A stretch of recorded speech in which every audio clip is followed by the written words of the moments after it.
जय हिंद दोस्तों, एक बार फिर से स्वागत है आपका अपना यूट्यूब चैनल आर विदेशी स्टडी। देखिए आज इससे पहले आज की वीडियो से पहले जो है ना हिस्ट्री का टोटल ऑब्जेक्टिव हो चुका है दोस्तों। अगर जो हिस्ट्री का ऑब्जेक्टिव आप नहीं देखे हैं तो मेरे चैनल पर जाकर देख सकते हैं, या फिर इस वीडियो के लास्ट में मैं डिस्क्रिप्शन में दे देंगे उसका। तो आप लेके आए हम लोग भूगोल यानी कि ज्योग्राफी का क्वेश्चन लेके आए हैं। तो देखिए ज्योग्राफी बहुत लंबा चैप्टर है, तो उसको 2-3 करके हम लोग जो है ना लेके आए हैं। तो हम लोग 1 से लेकर यानी कि गो तक का लेके आए हैं। प्राकृतिक संसाधन से लेकर के हम लोग गो तक क्वेश्चन लेकर आए। चलिए बिना टाइम को गंवाए हम लोग स्टार्ट कर देते हैं क्वेश्चन।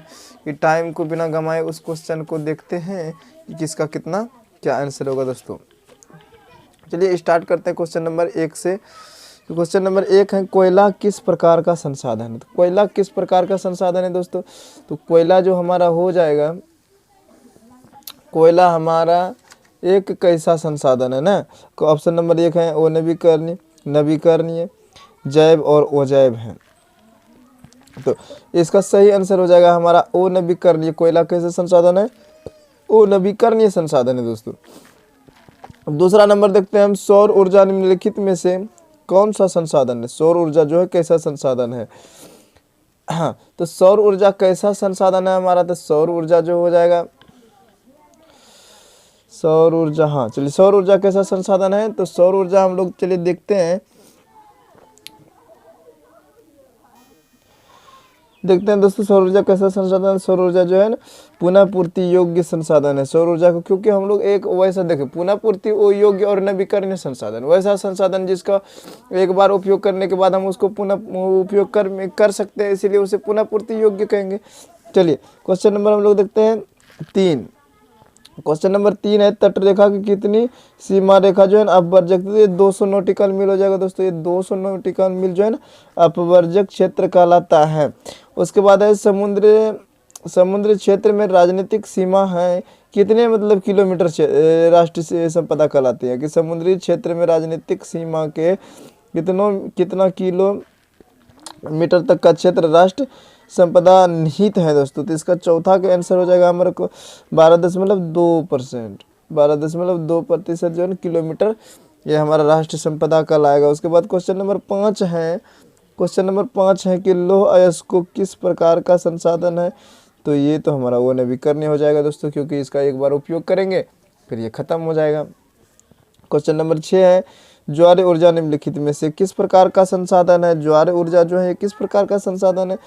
तो ये पुनः पूर्ति योग्य हो जाएगा, क्योंकि ये जल्दी खत्म नहीं होगा दोस्तों। जल्दी क्या ये खत्म ही नहीं होगा, इसका पुनः पूर्ति कर सकते हैं, पुनः पूर्ति योग्य हो जाएगा।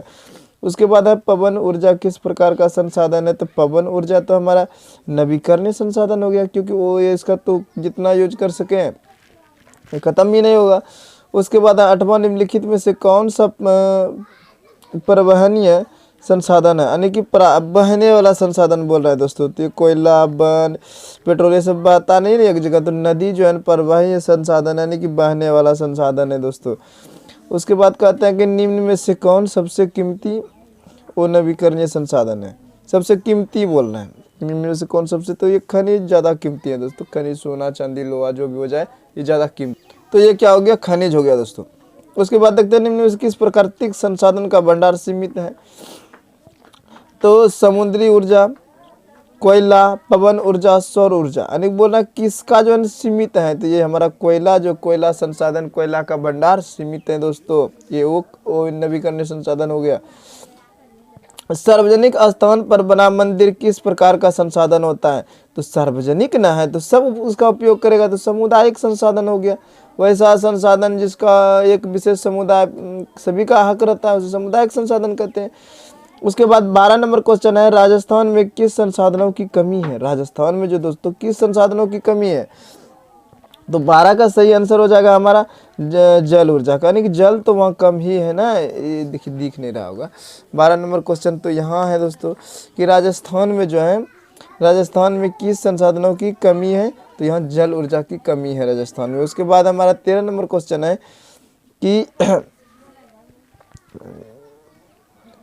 हाँ, इंजन कहता है कि engine beautiful, small is beautiful engine हम पढ़ रहे, सॉरी दोस्तों। स्मॉल इज ब्यूटीफुल किसकी रचना है, यानी कि स्मॉल इज ब्यूटीफुल किसने लिखा था, शुमशेर ने लिखा था, शुमशेर का रचना है। ये क्वेश्चन थोड़ा सा इंपॉर्टेंट है दोस्तों, इसको जरा देख लीजिएगा, शुमशेर, बढ़िया से याद कर लीजिएगा, शुमशेर। चलिए क्वेश्चन नंबर हम लोग देखते हैं अब, क्वेश्चन नंबर 14। क्योटो सम्मेलन कब हुआ था दोस्तों, क्योटो सम्मेलन जो हुआ था ये कब हुआ था, क्योटो सम्मेलन क्वेश्चन नंबर 14 में है, क्योटो सम्मेलन कब हुआ था, तो क्योटो सम्मेलन हुआ था 1997 ईस्वी में। इसका सही आंसर हो जाएगा हमारा 1997। किसने कहा था कि हमारे पास पेट भरने के लिए बहुत है लेकिन पेटी भरने के लिए नहीं थी, ये महात्मा गांधी का कथन है दोस्तों। महात्मा गांधी मारिएगा सही, डॉक्टर राजेंद्र प्रसाद तो नहीं होगा, महात्मा गांधी हो जाएगा। मैंग्रोव वन का सबसे अधिक विस्तार जो अगर जब भारत की बात किया जाए तो ऑप्शन नंबर ये है अंडमान निकोबार द्वीप समूह, बी नंबर में सुंदरबन, तो सुंदरबन ही हो जाएगा दोस्तों। सुंदरबन में जो है ना सबसे अधिक पाया जाता है, सुंदरबन में। उसके बाद है 17 नंबर क्वेश्चन, देखिए 17 नंबर क्वेश्चन, निम्नलिखित में से किस राज्य में काली मिट्टी पाई जाती है, तो ज़्यादातर तो गुजरात, इसीलिए काली मिट्टी में किसका प्रयोग खेती होता है, कपास की भी खेती होता है ना। चलिए कपास की खेती कहाँ, तो काली मिट्टी गुजरात, जहाँ ये इनमें से कहाँ जैविक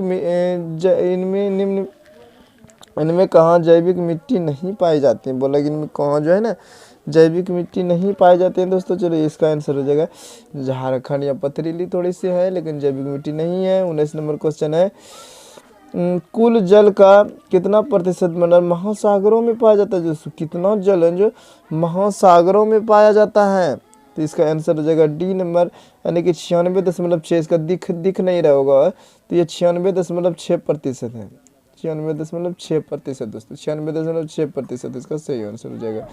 उसके बाद है देश के बांध को किसने भारत का मंदिर कहा था, तो पंडित जवाहरलाल नेहरू ने कहा था, ये पंडित जवाहरलाल नेहरू ने कहा था दोस्तों। उसके बाद क्वेश्चन नंबर 21 है, भारत में सबसे अधिक विस्तार किस मिट्टी का, यानी कि भारत में अगर जब सबसे अधिक विस्तार कहा जाए तो किस मिट्टी का होगा, तो जलोढ़ मिट्टी का हो जाएगा। जलोढ़ मिट्टी सबसे अधिक है भारत में, चलिए जलोढ़ मिट्टी। उसके बाद मिट्टी का पीएच मान कितना होता है दोस्तों, जल्दी जल्दी बताइए फटाफट। मिट्टी का पीएच मान 7, यानी कि उदासीन, अगर जब आम्ल और क्षार हो जाएगा तो फिर मिट्टी क्या होगा, फसल हो पाएगा, नहीं हो पाएगा दोस्तों, इसीलिए ये हो जाएगा आंसर 7, यानी उदासीन होता है। उसके बाद क्वेश्चन नंबर 23 देखिए, भारतीय वन्यजीव बोर्ड की स्थापना, भारतीय वन्यजीव बोर्ड की स्थापना जो है ये भारतीय वन्यजीव बोर्ड की स्थापना कब हुआ था, तो 1952 ईस्वी में हुआ था। भारतीय वन्यजीव बोर्ड की स्थापना 1952 ईस्वी में। उसके बाद क्वेश्चन नंबर 24 देखिए दोस्तों, भारत का राष्ट्रीय पशु कौन है, तो ये तो बच्चा जानता है क्या दोस्तों, ये तो बाघ हो जाएगा ना भारत का राष्ट्रीय पशु। चलिए क्वेश्चन नंबर अब 25 देखते हैं, इधर है कि नहीं बाबू, है रे भाई। क्वेश्चन नंबर 25, हाँ, भारत में जल का सबसे अधिक उपयोग किया जाता है, यानी कि भारत में जल का जो उपयोग है सबसे अधिक किस क्षेत्र में किया जाता है, तो यहाँ देखिए ज़्यादातर सिंचाई करने के लिए कर देता है, सिंचाई क्षेत्र में।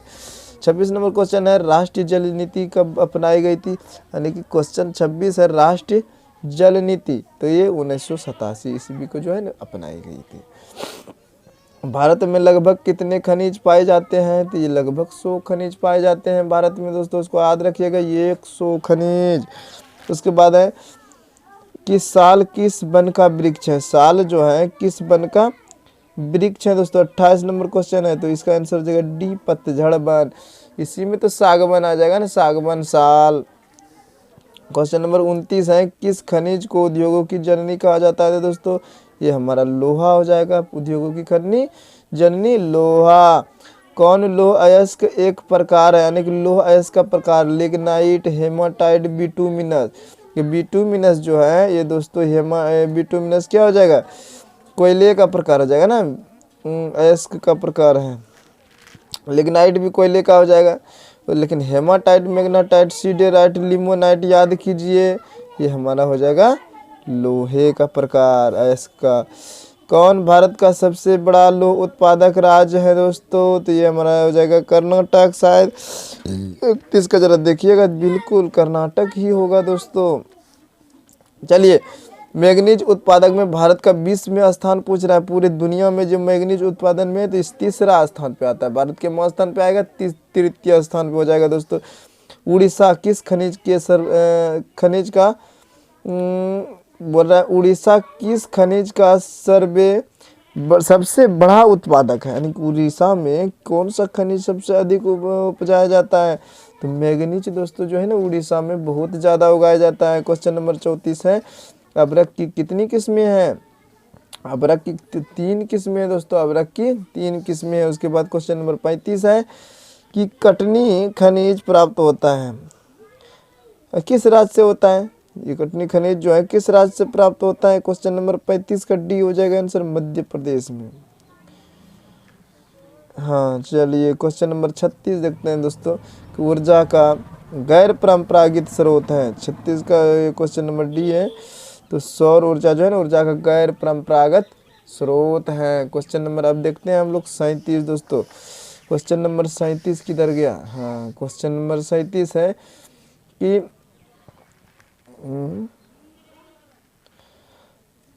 हाँ काला मृदा यानी कि काली मृदा का दूसरा नाम क्या हो जाएगा दोस्तों? रेगुर मृदा हो जाएगा। काली मृदा का दूसरा नाम रेगुर मृदा।